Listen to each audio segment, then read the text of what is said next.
था, दूसरी एग्जाम्पल मैंने आपको क्या बताई कि भाई नबी सल्लल्लाहु अलैहि वसल्लम के जाने के बाद सकीफा बनी सईदा में एक मीटिंग होती है, जिधर अंसार होते हैं और कौन होते हैं, मुहाजिरीन। अंसार अपना लीडर चूज करने वाले थे और मुहाजिरीन की तरफ से कौन गए थे, अबू बकर सिद्दीक रजी अल्लाह तआला अन्हु, उमर रजी अल्लाह तआला अन्हु, अबू बैदा बिन जर्रह रजी अल्लाह तआला अन्हु। And due to honour and regard and respect for Abu Bakr Siddiq रजी अल्लाह तआला अन्हु, सर हजरत अबू बकर सिद्दीक रजी अल्लाह तआला अन्हु became the first caliph of इस्लाम।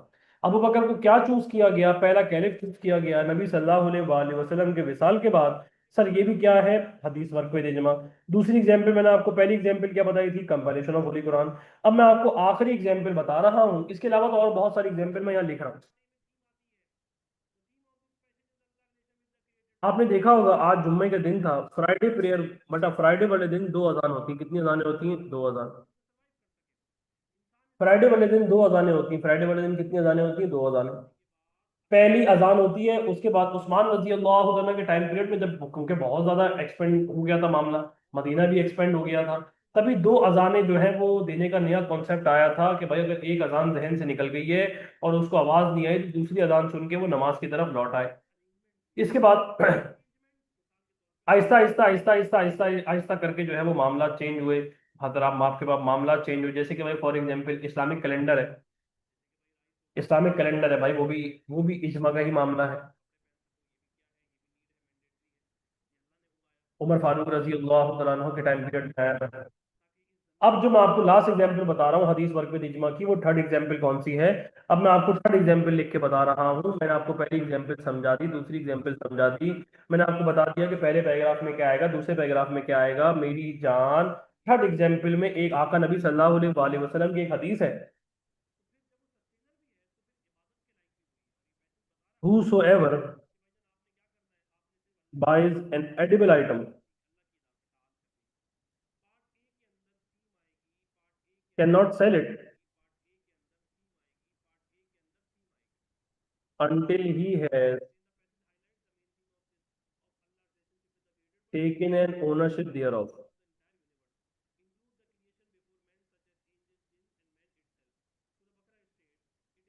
कह रहे हैं कि भाई whosoever buys an edible item cannot sell it until he has taken an ownership thereof। वो इंसान जिसने उस चीज की ओनरशिप ना ले ली हो वो उसको आगे सेल कर ही नहीं सकता। whosoever buys an edible item cannot sell it until he has taken an ownership thereof। वो इंसान उस चीज को आगे सेल कर ही नहीं सकता जब तक वो उस चीज की कंप्लीट ओनरशिप ना ले ले, कंप्लीट ओनरशिप उसके हाथ में ना आ जाए, कंप्लीट मामला उसके हाथ में ना आ जाए। अब ये हदीस जो थी, ये हदीस थी खबरे वाहिद। खबरे वाहिद का मतलब क्या होता है, आका नबी सल्लल्लाहु अलैहि वसल्लम की जब हदीसों को कंपाइल किया गया तो भाईजान, जो मुहद्दिसून थे, जो हदीसों को कंपाइल करते थे, वो ये चेक करते थे कि नबी सल्लल्लाहु अलैहि वसल्लम की अहादीस डिफरेंट सनद से आ रही है। अगर वो डिफरेंट सनद से नहीं आ रही तो उसको क्या कर दी जाता था, उसको रिजेक्ट कर दिया जाता था। और जो सिंगल चेन से आती थी, जो कि सिंगल चेन से आती थी, मिसाल के तौर पे अल्लाह भला करे कि भाई एक ही बंदा उस हदीस को नरेट कर रहा है, तो उस हदीस को क्या कर दिया जाता था, रिजेक्ट कर दिया जाता था। भाई ये खबर वाहिद जो हदीसें होती हैं ये क्या हो जाती हैं, रिजेक्ट हो जाती हैं।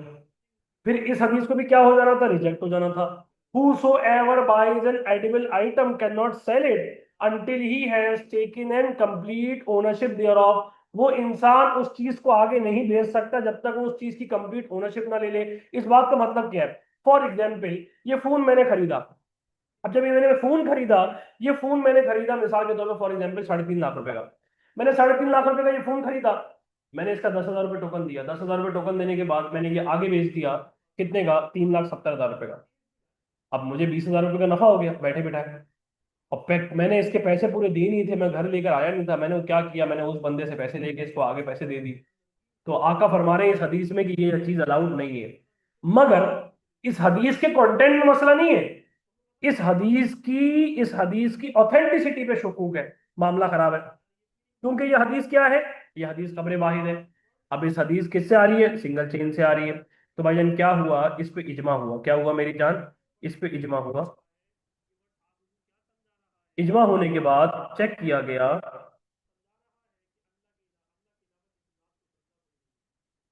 कि इस हदीस के बेनिफिट ज्यादा हैं as compare to its disadvantages. भाईजान इस हदीस के बेनिफिट बहुत ज्यादा हैं एज कंपेयर इसके डिसएडवांटेज। तभी इस हदीस को क्या करार दे दिया गया, इजमा करने के बाद सही करार दे दिया गया, इसको ऑथेंटिक करार दे दिया गया कि भाई इस हदीस को फॉलो किया जाएगा। आप वो चीज आगे सेल नहीं कर सकते जब तक आप उसकी कंप्लीट ओनरशिप ना ले लो, जब तक आप उसकी कंप्लीट ओनरशिप ना ले लो, जब तक आप उसकी कंप्लीट ओनरशिप ना ले लो। ये हदीस क्या थी? ये हदीस खबरे वाहिद थी। इस हदीस को क्या कर दिया गया था? रिजेक्ट कर दिया गया था। मगर ये क्यों क्यों? क्योंकि ये सिंगल चेन से आ रही थी। उसके बाद इजमा हुआ। भाई ये चेक किया गया कि इस हदीस के बेनिफिट ज्यादा हैं as compare to it disadvantages, और तो मेरा मसला भी नहीं है। तभी इस हदीस को क्या कर दिया गया? सही कर दिया गया। क्या करने के बाद? ओपिनियन लेने के बाद। किसके बीच में बेटा मेरे बच्चे? ओपिनियन लेने के बाद। अब आप मुझे बताइए, इसमें से आपको कौन सी एग्जाम्पल समझनी है? जो एग्जाम्पल आप बोलेंगे मैं आपको समझा दूंगा।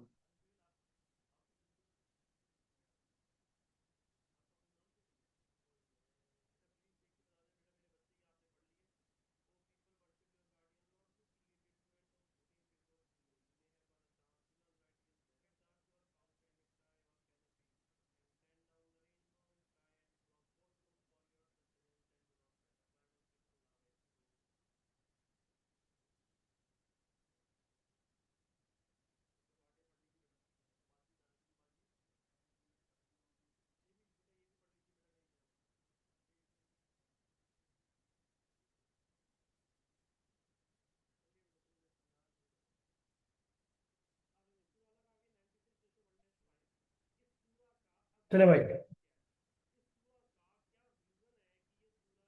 लास्ट वाली वापस समझा देते, मसले कोई नहीं है। भाई मैं उम्रे पे गया ही नहीं हूँ। मेरा उम्रे पे मैं संडे को जा रहा हूँ भाई, संडे की रात की फ्लाइट है मेरी। ध्यान से बात बात को सुन लेंगे। आपको बात समझा रहा हूँ बेटा मेरी जान, लास्ट वाली दोबारा समझाए थे क्योंकि अब्दुल वहाब अफजल साहब कह रहे हैं समझ नहीं आई बात। क्योंकि बेटा मेरे बच्चे, एक एक आपके कोर्स में चैप्टर है जिसका नाम है हिस्ट्री एंड इंपॉर्टेंस ऑफ हदीस। उस हिस्ट्री इंपॉर्टेंस ऑफ हदीस का पहला चैप्टर है, पहला टॉपिक है कि भाई हाउ मुहद्दिसून चेक द ऑथेंटिसिटी ऑफ हदीस। अब मुहद्दिसून कौन होते हैं? जो हदीस की ऑथेंटिसिटी को चेक करते हैं। जब मुहद्दिसून हदीस की ऑथेंटिसिटी को चेक करते हैं वो दो तरीके से करते हैं, एक होता है सनद, एक होता है मतन।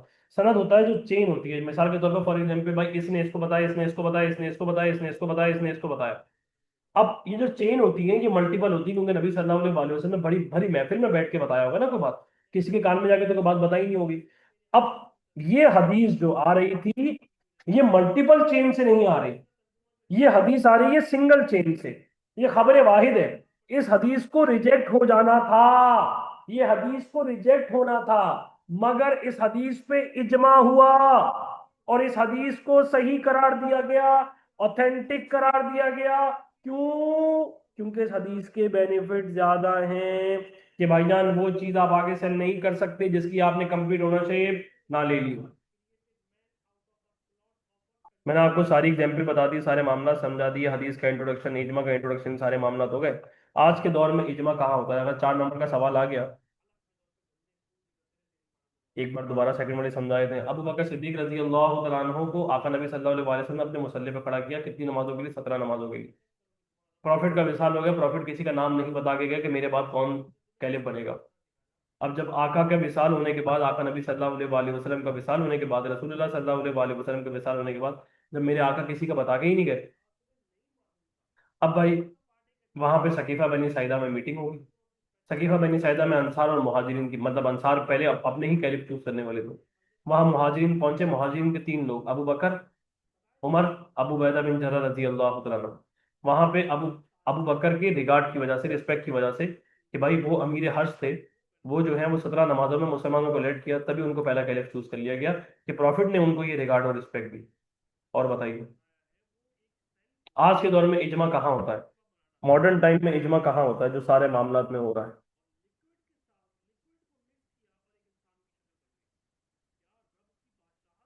मॉडर्न टाइम पे इजमा कहाँ हो रहा है? सबसे ज्यादा तो उस पे होता है, अल्लाह भला करे, ईद का चांद नहीं होता मून के ऊपर, कि भाई चांद हो गया या नहीं हुआ, इस पे बैठ के आपस में बैठते हैं, हाँ भाई अनाउंस करना है या नहीं करना, चांद के ऊपर। इसके बाद दूसरा मशवरा कहाँ होता है? यूज ऑफ टेलीविजन के ऊपर। मेरे टाइम पीरियड के अंदर ना, जब टेलीविजन आया ना तो एक बुक वगैरह छपती थी, वो बोलते थे कि शैतान घरों के अंदर आ गया है, शैतान घरों के अंदर आके बैठ गया। आज ये सारे टेलीविजन वगैरह के ऊपर बहुत सारे मुफ्ती कराम आ रहे हैं, और हर फिरके के मुफ्ती कराम आ रहे हैं। इसका मतलब इसको जायज करार दे दिया गया, अलाउ अलाउ कर दिया गया कि भाई दीन का मैसेज फैलाना है तो हम टेलीविजन का यूज करेंगे। Use of YouTube. आज सारे लोहे भी आते हैं यूट्यूब पे, आज सारे नाते भी आती हैं यूट्यूब पे, और जो है वो मुफ्ती तारिक मसूद, मौलाना तारिक जमील, ये सारे यूट्यूब पे आते हैं। और इन बाकायदा सबके इनके चैनल्स भी हैं। मेरे टाइम पीरियड के अंदर जब मैं छोटा था तो यूट्यूब वॉज बैंड इन पाकिस्तान, क्योंकि जो है वो तौहीन नामूस रिसालत के ऊपर, खत्म नबूवत के ऊपर जो है वो फ्रेंच ने एक जो है वो मामला गुस्ताख की थी, जो यूट्यूब ने चला दी। उसके बाद पाकिस्तान के अंदर यूट्यूब को बैन कर दिया गया था। YouTube was not allowed in Pakistan. Proxy लगा के जो हम यूट्यूब चलाया करते थे, मुझे बड़े अच्छे तरीके से याद है। आज जो है वो यूट्यूब हर मोबाइल फोन के अंदर यूट्यूब है, हर लैपटॉप के अंदर यूट्यूब है। यूट्यूब तो कोई मजाक हो गया बिल्कुल एकदम। तो ये नहीं, ये यूट्यूब जो है, ये यूज ऑफ यूट्यूब जो है, अब ये भाई इज्मा मॉडर्न टाइम का इज्मा है। अब भाई अल्लाह भला करे इसके बाद यूज ऑफ स्पीकर। पहले जमाने में स्पीकर नहीं होते थे। पहले जमाने में जो है वो इंसान ही बोलते थे, आज जो है वो स्पीकर इस्तेमाल किए जा रहे हैं। अब जो स्पीकर इस्तेमाल किए जा रहे हैं भाईजान, वो क्या है, वो इज्मा है, ताकि हमारी जो मैसेज है, हमारी जो आवाज़ है, वो लोगों तक पहुंच सके। क्योंकि मॉडर्न टाइम, क्योंकि टेक्नोलॉजी रिवॉल्व हो रही है। टेक्नोलॉजी क्या हो रही है? टेक्नोलॉजी बढ़ रही है, हालात चेंज हो रहे हैं, टाइम टाइम चेंज हो रहा है। इस टाइम चेंज होने की वजह से और आपके पास मॉडर्न टाइम्स में नीड्स भी बढ़ रही हैं, तो ये जिसकी वजह से आपको वो करना ही करना पड़ेगा। और वहां आपके पास उसके लिए अलाउड ही नहीं है, मामला ही नहीं है, तो वहां क्या हो रहा है, वहां इज्मा हो रहा है। कोविड के अंदर, अभी ये यू, फिर उसके बाद वेरी गुड, आज के टाइम पे कोविड में हुआ था ना। कोविड में क्या हुआ था, जो मस्जिद वगैरह थी सारे फिरकों की वो क्लोज थी। और नमाज कहाँ हो रही थी? नमाज घरों में हो रही थी। इबादत कहाँ हो रही थी? वर्शिप कहाँ कर रहे थे? होम में कर रहे थे। वरना घरों के अंदर इबादत करना तो जायज है ही नहीं। लड़कों को, मर्दों को हुक्म है कि मस्जिद जाएं उठ के। एक साहबी नबी सल्लल्लाहु अलैहि वसल्लम के पास आते हैं, कहते हैं, "या रसूलुल्लाह सल्लल्लाहु अलैहि वसल्लम नजर नहीं आता, तो मैं मस्जिद किस तरीके से आऊँ, बड़ी मुश्किल होती है।" तो आका नबी सल्लल्लाहु अलैहि वसल्लम फरमाते हैं, अजान की आवाज़ आती है? कहते हैं यस, नमाज के लिए फिर आना पड़ेगा। तो ये मॉडर्न टाइम के अंदर इन इन तरीके से इज्मा हो रहा है, और आज आपके पास चीज़ें इन्वॉल्व हो रही हैं, मामला चेंज हो रहे हैं, हालात चेंज हो रहे हैं। आपको पता है, ये जो जो बैतुल खला है, ये जो मामला है, क्योंकि पहले ज़माने में तो बैतुल खला भी नहीं होते थे। अब ये आपके पास जो है वॉशरूम वगैरह, भाई किस तरीके से मामला होंगे, कपड़े नापाक ना हो, मामला खराब ना हो, ये सारी चीज़ें बनाई गई कि नहाने की जगह अलग बनाई जाएगी, बैतुल खला की जगह अलग बनाई जाएगी कि भाई कपड़े नापाक ना हो, मामला बॉडी नापाक ना हो। तो ये मॉडर्न टाइम के अंदर जो मेनली आपका फेस कर रहा है, ये इजमा ही कर रहा है। इसकी रिकॉर्डिंग आपको असीब भेज देगा। अब हमारा टाइप्स ऑफ इजमा रहेगी, हम अगली क्लास में 8 से 9 वाली क्लास में हम क्लास शुरू करेंगे इंशाल्लाह। आए अपना ख्याल रखिएगा इंशाल्लाह ताला।